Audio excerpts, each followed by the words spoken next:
পুরুষতন্ত্র সবসময় চেষ্টা করেন যে নারীর শরীরটাকে অবদমিত করে রাখার জন্য, নারীকে পর্দার মধ্যে রাখার জন্য, যেন আমার মতো করে আমি তাকে ভোগ করতে পারি। আমার এই টিপটা হচ্ছে আমার স্বাধীনতার প্রতীক এবং আমি টিপটাকে লাল সূর্যের মতো মনে করি। আমি মনে করি যে এই আন্দোলনটা একদিক থেকে আমার নিজের জন্য আন্দোলন। পুরুষতান্ত্রিক সমাজের একটা সবচেয়ে বড় যে মূলমন্ত্র এবং চাবিকাঠি সেটা হচ্ছে নারীকে তার পোশাক দিয়ে এবং যা যা করলে একজন নারী স্বাধীনতা অর্জন করতে পারবে বা স্বাধীনভাবে চলতে পারবে সেই জায়গাগুলোকে বন্দী করে দেওয়া। তো তার মধ্যে পোশাক একটা অন্যতম বিষয়। কারণ আপনারা দেখেছেন যে একটা সময়ে যখন ইরানের কথা আমরা বলছি 1960 এবং 70-এর দশকে, আমরা তেহরান বিশ্ববিদ্যালয়ে দেখেছি যে নারীরা আধুনিক পোশাক পরে বিশ্ববিদ্যালয়ে গিয়েছেন এবং একজন নারী যিনি সি বিচে সাঁতারের পোশাক পরে দাঁড়িয়ে আছেন বা বিচের পোশাক পরে দাঁড়িয়ে আছেন। কিন্তু সেই ইরানে আজ 2022 সালে পোশাকের জন্য মোরালিটি পুলিশ নির্ধারণ করা হয়েছে, যারা নারীর পোশাকের ইঞ্চি বাই ইঞ্চি দেখে বিচার করবেন যে নারীটা আসলে তাদের মতো করে পোশাক পরেছেন কিনা।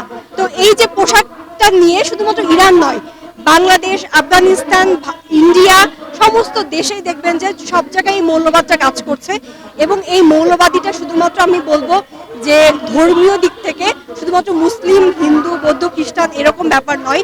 এটা আসলে প্রত্যেকটা সম্প্রদায় ভিত্তিক এই পোশাকের ব্যাপারগুলো আসে। হয়তোবা আমরা পর্দা প্রথার কথা বলি, সেই পর্দা প্রথাও কিন্তু আপনি দেখবেন রাজস্থানে আছে। রাজস্থানের নারীরা এই পর্যন্ত ঘোমটা দিচ্ছে এবং এই ঘোমটা দেওয়ার কারণেই কিন্তু তাদের এই যে পর্দা এবং তারা যে এইভাবে না চললে তাদের সমাজের সম্ভ্রম নষ্ট হবে, তাদের সম্প্রদায়ের সম্ভ্রম নষ্ট হবে, এই ব্যাপারটা কিন্তু তারা মনে করে। যার কারণে আমরাও একইভাবে ওই পর্দার মধ্যে দিয়ে আছি এবং পুরুষতন্ত্র সবসময় চেষ্টা করেন যে নারীর শরীরটাকে অবদমিত করে রাখার জন্য, নারীকে পর্দার মধ্যে রাখার জন্য, যেন আমার মতো করে আমি তাকে ভোগ করতে পারি। নারীকে যদি স্বাধীনতা দেওয়া হয় তাহলে তাকে পোশাকের স্বাধীনতা দেওয়া হবে। নারীর পোশাক তেমনই হওয়া উচিত যেটাতে নারী স্বাচ্ছন্দ্য বোধ করবে। এমন নয় একটা পুরুষের পোশাক কেমন হওয়া উচিত সেটার জন্য কি কোনো বাধা ধরার নিয়ম আছে, তেমন নারীর পোশাক কেমন হওয়া উচিত এটারও কোনো বাধা ধরার নিয়ম থাকা উচিত নয়। যেটাতে আমি স্বাচ্ছন্দ্য বোধ করবো, যেটাতে প্রত্যেকে স্বাচ্ছন্দ্য বোধ করবে, সেটাই হওয়া উচিত নারীর পোশাক। পাবলিক বাসে নারীরা কি ধরনের সিচুয়েশন ফেস করে সেটা নিশ্চয়ই আমরা এর আগে অনেক ঘটনা দেখেছি, অনেক জায়গায় আমরা এই সহিংসতার ব্যাপারগুলো দেখেছি।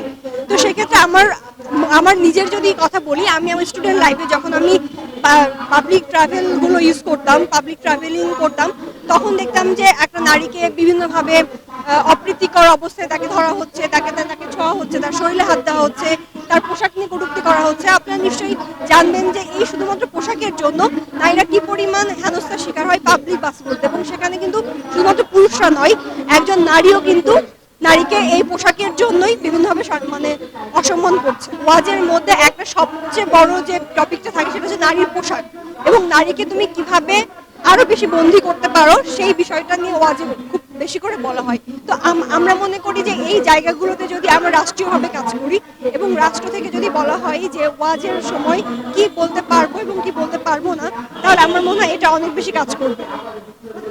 এবং সবচেয়ে বড় কথা যে ওয়াজে ধর্মীয় বিষয় নিয়ে কথা বলা হোক, নারীর পোশাক নিয়ে কেন কথা বলা হবে, কেন অরাজনৈতিক বিষয়গুলো নিয়ে কথা বলা হবে, এবং একজন নারীকে ঘরবন্দি করার জন্য কি কি ধরনের মেথড আপনি ইউজ করতে পারবেন সেগুলো নিয়ে কেন কথা বলা হবে। এবং আমার মনে হয় রাষ্ট্রীয়ভাবে এই ব্যাপারগুলোতে কাজ করা যায়।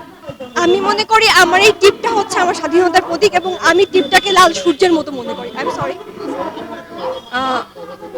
আচ্ছা, টিপটাকে লাল সূর্যের মতো মনে করি এবং আমি মনে করি যে আমার টিপ আমার স্বাধীনতা। আমি টিপ পরবো না লিপস্টিক পরবো সেটা আমার নিজস্ব চয়েস এবং আমার স্বাধীনতা। এবং এই টিপটা শুধুমাত্র আমার নিজের চারিত্রিক বৈশিষ্ট্যটাকে ফুটিয়ে তুলছে না, বরং এটা আমার মনে হয় একটা প্রতিবাদের ভাষা হিসাবে ব্যবহৃত হচ্ছে। আমি মনে করি যে এই আন্দোলনটা একদিক থেকে আমার নিজের জন্য আন্দোলন, কারণ আজকে হয়তো মাসা আমিনি এই সহিংসতার শিকার হচ্ছে, কিন্তু হয়তো বা দুদিন পর আমি নিজে শিকার হব। তো আমার কাছে মনে হয় যে এই আন্দোলনটা আমার জন্য অনেক বেশি গুরুত্বপূর্ণ, কারণ আমি নিজে এই আন্দোলনের সাথে একাত্মতা বোধ করছি। সংবাদ, ফিচার ও অনুষ্ঠানের জন্য ভিজিট করুন সংবাদ প্রকাশের ওয়েবসাইট এবং যুক্ত থাকুন ফেসবুক পেজ ও ইউটিউব চ্যানেলের সঙ্গে।